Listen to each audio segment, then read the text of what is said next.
Hayatımın kuvvetli ustalar мен оқушылар, дархандықты қазаққа атала берген секілді, еркелікті еріктілерден алған секілді, мөлдірлікті көгілді көлден алған секілді деп Қадыр Мырзалиев ағамыз жырлағандай, бүгінгі алтын атты күзгі мерекемізді табиғатты аялау, табиғат сұлулығын сақтау біздің қолымызда десек те артық айтпаған болар еді.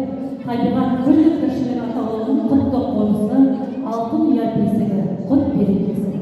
Осы табиғаттың төрт мезгілінің өзіне тән ерекшеліктері, жақсылығы, әртүрлі мерекесі бар. Мысалы, күз адам баласына молшылық, береке беретін мезгіл. Сондықтан да адамдар күзге мерекелі күз деп, алтын күз деп баға берген. Алтын дегеніміздің себебі айналаның бәрі сап-сары бояуға енген, екіншіден алтын байлықтың белгісі. Міне, осы екеуін ақтастырып алтын күз деп аталады. Алтын күз кештерін өткізу мектептерде дәстүрлі мерекеге айналған. Бүгінгі 5-ші, 6-ші, 7-ші сынып оқушыларының алтын күзге арналған байқауымызды бастауға рұқсат етіңіздер.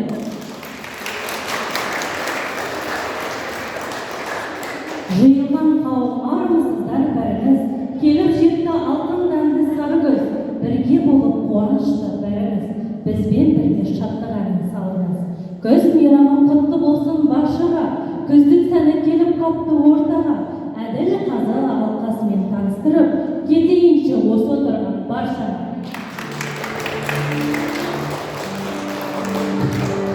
Бүгінгі әділ қазы алқалары мектеп басшысының міндетін атқарушы Жәдігерова Күлсат апайымыз, бейіндік ісі жөніндегі орынбасары Ерназарова Күнсұлу апайымыз, ауылымыздың ағасы Андосов Нұржан ағайымыз, өзін басқару фракциясының мүшелері Қырғызбаева Ақгүл ханым, Серік Мирас мырза. Бүгінгі байқауымыздың ережелерімен таныстырып өтсем, бірінші топта таныстыру, эмблема топ атты киімдерімен барлық сынып қатысуы керек. Екінші кезек Қазақстан Республикасының рәміздеріне 30 жыл толуына орай бір бұйым жасау табиғи материалдардан. Үшінші кезең өз өнерлерін көрсету, ән, би, барлық оқушы қамтылуы қажет. Төртінші кезең күз келбеті, көрме. Ендеше бастасақ байқауымызды, армысыздар бүгінгі кеш куәсі, алтын күзім тойланатын күз осы.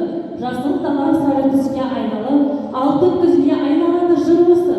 Табиғатым сары бөлек киеді, күзгі балды тойлауға жұрт жиылды, рұқсат болса бастайық осы кешті. Әрбір топ таныстырып кел тобын тілдей келе ортаға 7-ші А сынып оқушыларын қошеметпен қарсы алсақ.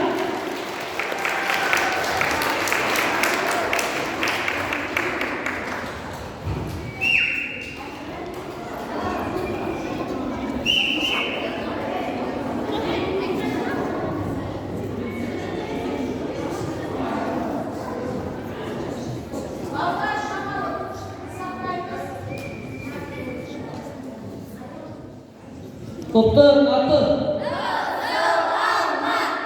топтың ұраны, дегенде қызылма, бүгінгі бұл жасқа қабыл алма, әлбетте бір жаратқан бізді олар, мына өнер көрсетіп шағылады. топтың әні, Едім байтағым, мақтанышым байтырым, рәміздерім көрмеймін, айтқаным шақырған, ойыма қосарған,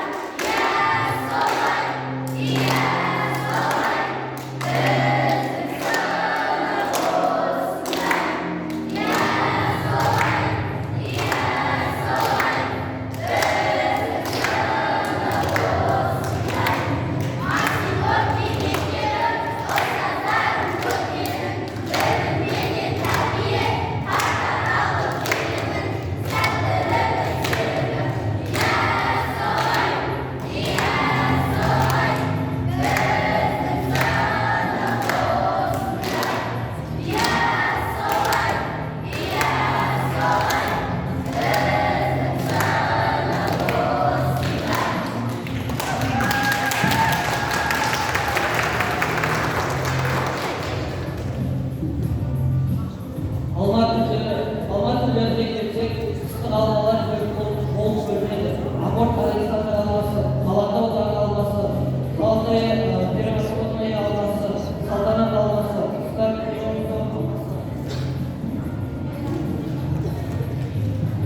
және де мәдениет семейрімкі алмасы, Галийская алмасы, жастық алмаларға келсек, Петрушка алмасы, Мельба алмасы, Сөйлескен алмасы, үздік алмаларға келетін болсақ,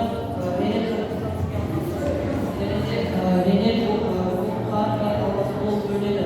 Алманың денсаулыққа пайдасы туралы айтар болсақ, қан қысымын түсіреді, ағзаны радиацияға қарсы күшін арттырады, денсаулықты жақсарту үшін күнде бір алмадан кем жемеу керек. Бүйректе газ пайда болудың алдын алу үшін алманы қымбат қарбалас ұрпақтар бір стакан суға араластырып жеген жөн. Жөтелдің алдын алу үшін ұсақтап туралған қымбат алманы қайнаған сумен араластырып 5 минут отқа ұстайды. Газ алмасуды жақсарту үшін 4-5 алманы ұсақтап турап 1 литр су құйып 10 минут қайнатады. Қымбаны шай ретінде ішу қажет. Асқазан ауруына таңертеңгі ас орнына 2 алмадан жасалған пюре жеу пайдалы. Ескеріңіз, алманың қысқы сорттары асқазан жарасымен ауыратындар пайдаланбағаны жөн. Бұл ас десеңіз теріге де тигізер әсері зор. Құрамындағы С дәрумені мауыздықтар жастықты сақтап алады.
Біздің эмблемамыздың асқабақ болуының себебі асқабақ күзгі уақыттарда піседі.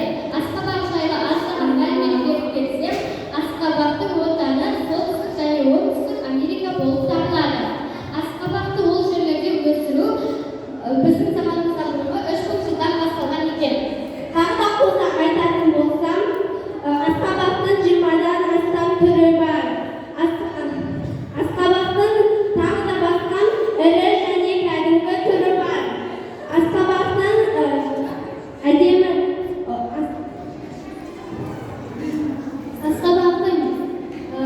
зияны мен пайдасы аласаңыз ол пайдасы болса алтын салмақты сатуға көмектеседі, және де зияны болса көп мөлшерде қолданатын болса денсаулыққа зиян болады.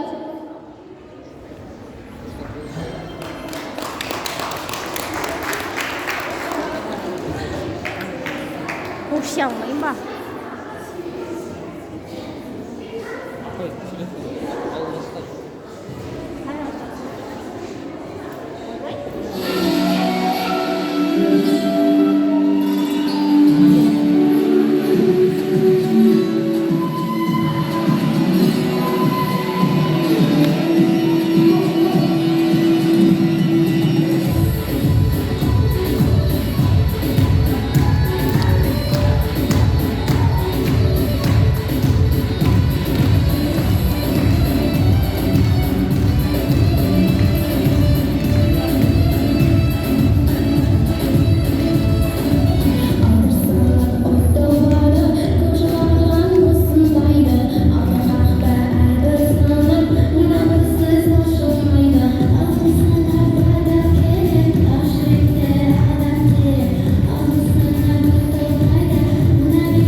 Көз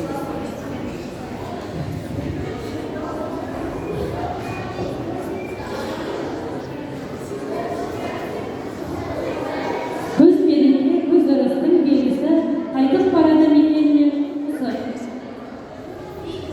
Үге ұласып, жырма ұласып таламас, алтын көздің той думаны бастады деп ортаға 5-ші А сынып оқушылары шақырса.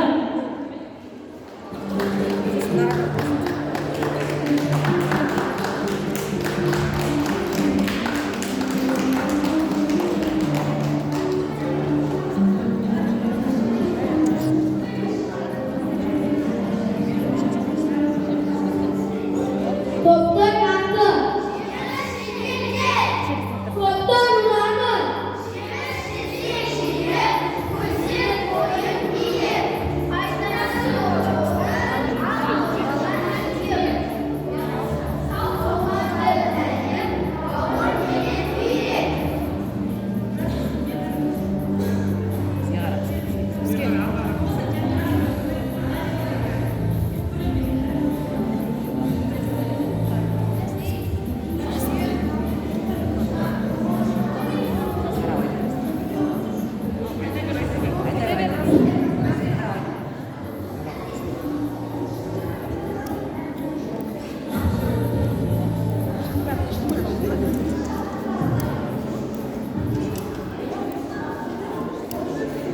Бірінші кезең таныстыру бойынша әліп тазалықлар бағаларыңыз беріп өтсеңіздер, 7-ші А сыныбына 10, 9, 8,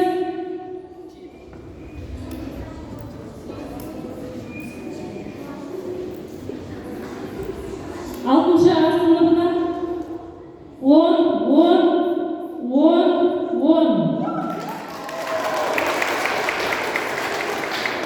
5-ші А сыныбына 8, 8, 8, 8, барлығы бірыңғай 8.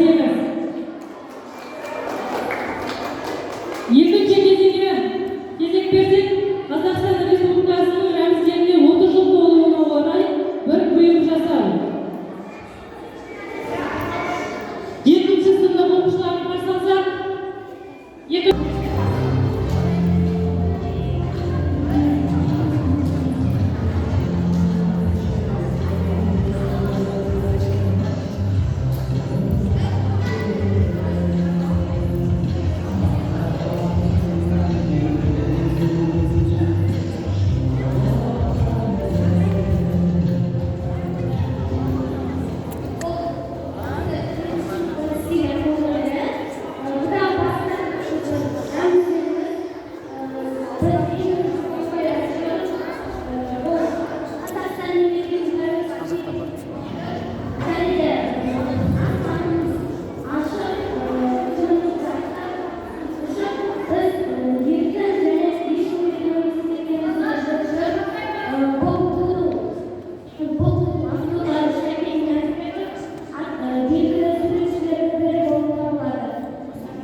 Kogejin dışında tuğ sebebimiz kogejin büyüyücü kısım.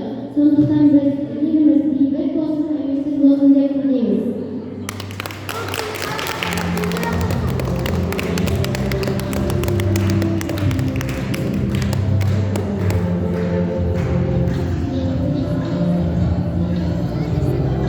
Rahmet. Yedinci кезең бойынша 5-ші азынып оқушылар орнына жабылса.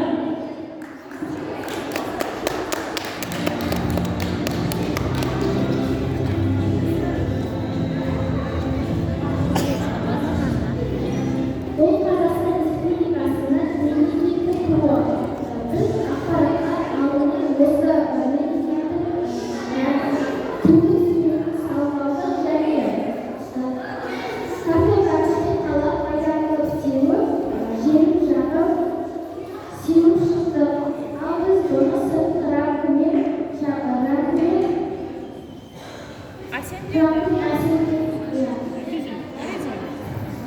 Мына жұмыртқаның несі ма, қабығы ма? Картонды ма? Кәдімгі картон, иә, түрлі түсті қағазды.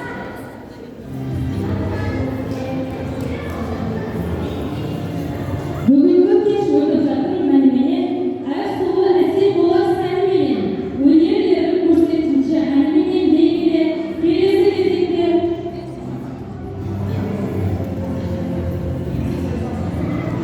кезекте өз өнерлерін көрсетуге береміз. Ортада 7-ші азынап оқушылар ортаға шығарса.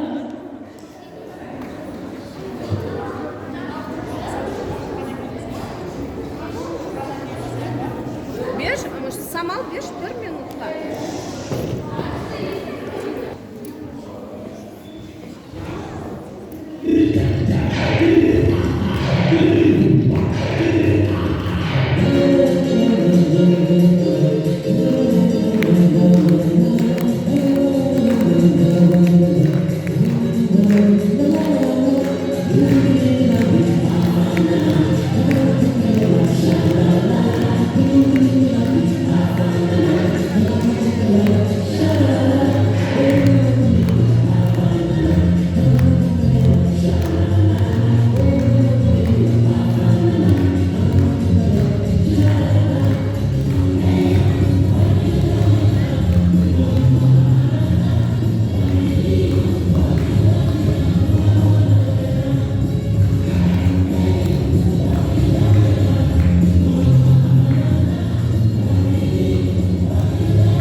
Üçüncü gezegen boyunca 60 asrının tarla bölümleri var idi. Orada açıklandı.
Rahmet.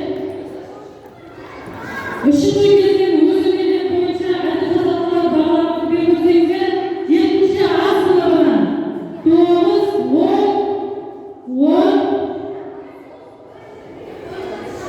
10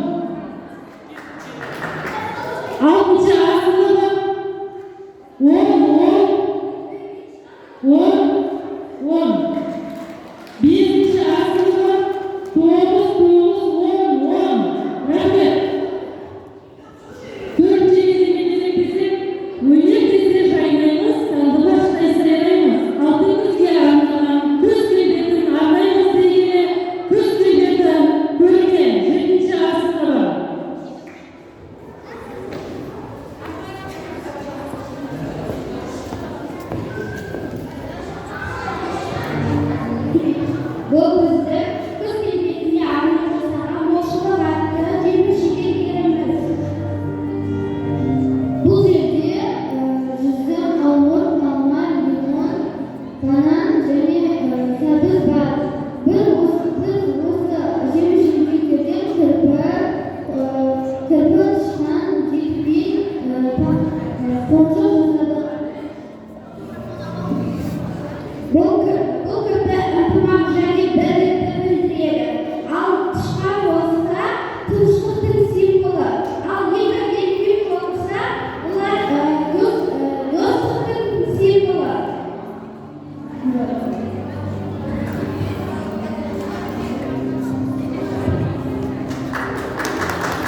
Jemşirlikte doldurdu.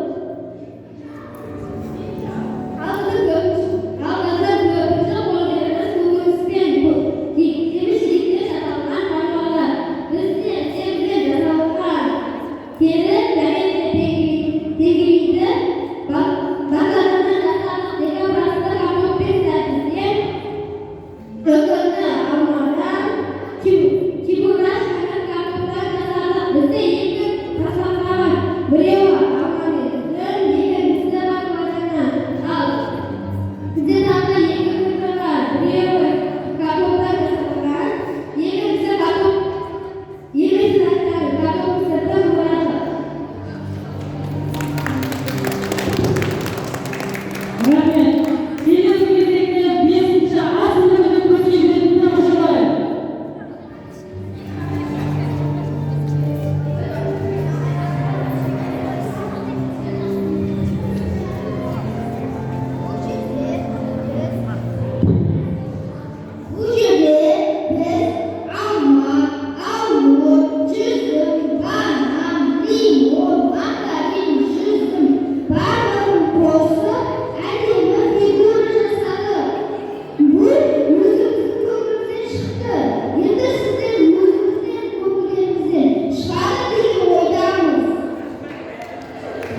құтты болсын.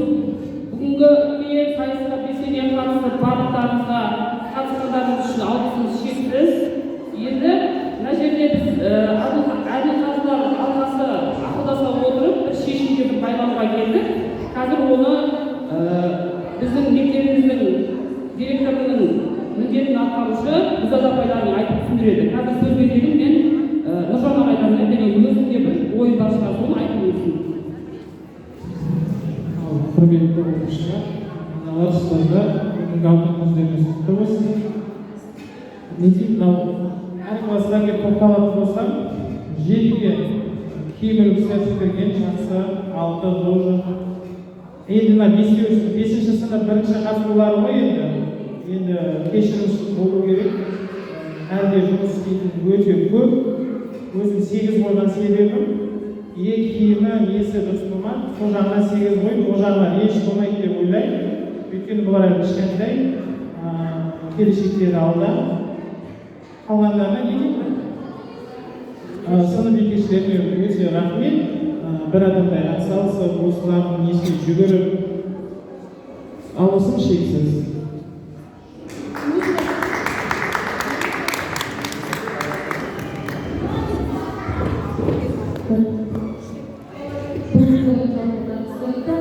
Әрқайсысын бесеуді танытып, салғымызды көп ташқындар деп айтып өтесіз.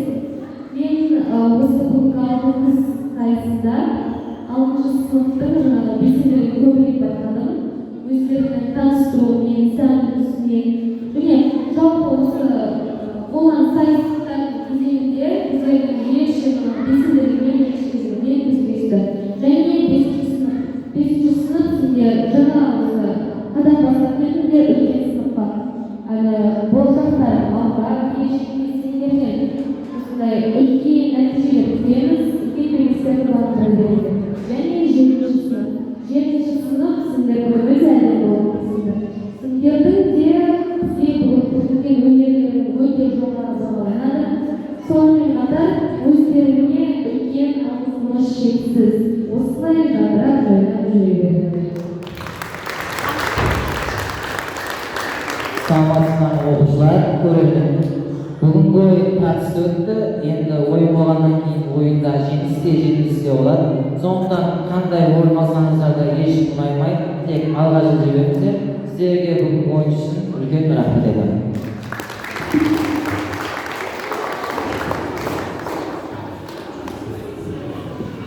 Саламатсыздар ма, ата-аналар, ұстаздар, оқушылар бүгінгі сайысқа қатысып жатқан. Бүгін өзіміздің дәстүрлі мерекеміз алтын күз мерекесі. Барлықтарыңызға құтты болсын. Мынау бүгінгі сайысқа келетін болсақ, балалардың бәрі әдемі, бірақ та сайысқа қатысқаннан кейін біз балаларға сайысты не үшін ұйымдастырамыз? Балалар шамалап эстетикаға, жаңағы өздерінің қалай ұстау керек екенін үйрену, сол мақсатта. Сонымен қатар алтын күз өзі экологияны дәріптеу, сол мақсатта ұйымдастыруға болады. Сондықтан да бірінші топты таныстыруға келетін болсам, өзінің критерияларын берді, бір ай бұрын. Ол жерде эмблема болатын болсын деді, топтың аты, киім үлгісі, қандай топ, сол топқа байланысты киім үлгісі, сыныптың барлығы қатысу керек деді, 100%. Енді осы жерде айтып кетейін дегенім, барлықтарыңызда эмблеманы көрді, барлықтарыңызда топтың аты бар. Енді киім үлгісі шамалы, енді 5-ші сыныптың киім үлгісі шамалы әттеген ай болды. Балалар, бұл сендердің бірінші үлкен орта буынға араласуларың. Алдағы уақытта сендерде осы алдағы әпке ағаларына ұқсап бойларыңды түзейді деген ойдамын. Ал енді сыныптың барлығының қатысуына келетін болса, 7 мен 6-да бір оқушы қатыспапты, 90% қатысып тұрып, 5-ші класста 2 оқушы қатыспапты. Сондықтан да бұл да ескерілді. Екінші неде қолөнер бұйымы табиғи материалдардан барлығын өте керемет өздерінің жастарына сай жасалынған, мен оған ешқандай нем жоқ, айтарым жоқ. Үшінші, өз өнерлерін көрсету, өз өнерлеріңді де біздер түсінеміз, бізде хореограф жоқ, бізде ешқандай өнер мектептері жоқ, сондықтан да сендерге алғысым шексіз. Өздерінің барлық ынта-шынталарымен дайындалып, барлық өнерлерді осы жерде көрсетіп жатсыңдар.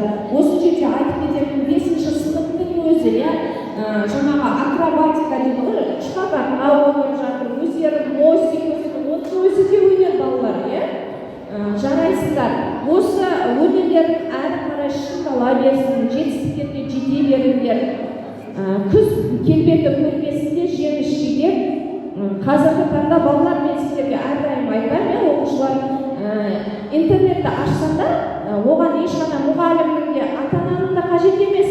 Жеміс жидек, мен өткенде сіздер сұрап келгенде айтқанмын, асқабақ, қауын, қарбыз, картошка, сәбіз барлығын қатысып жасай десеңдер болады дедім. Өйткені олардың барлығы күзде пісетін өнімдер деп айттым. Сондықтан да қазір дамыған заман балалар, интернетті ашсаңдар қалай жасалу керек? Мыналардың ешқайсысына ата-ананың да сынып жетекшінің де қолы тимесе де өздерінің ол қолдарынан келетін дүниелер.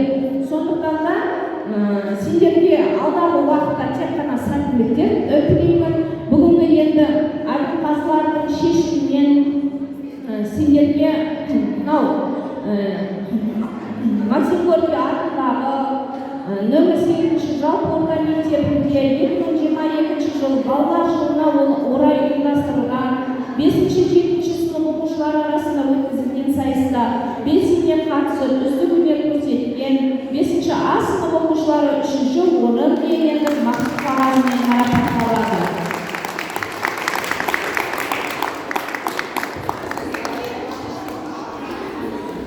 Дәл осы мәтінде 7-ші А сынып оқушылары 2-ші орынмен марапатталды. Дәл осы мәтінде 1-ші орынмен 6-ші сынып оқушылары марапатталды.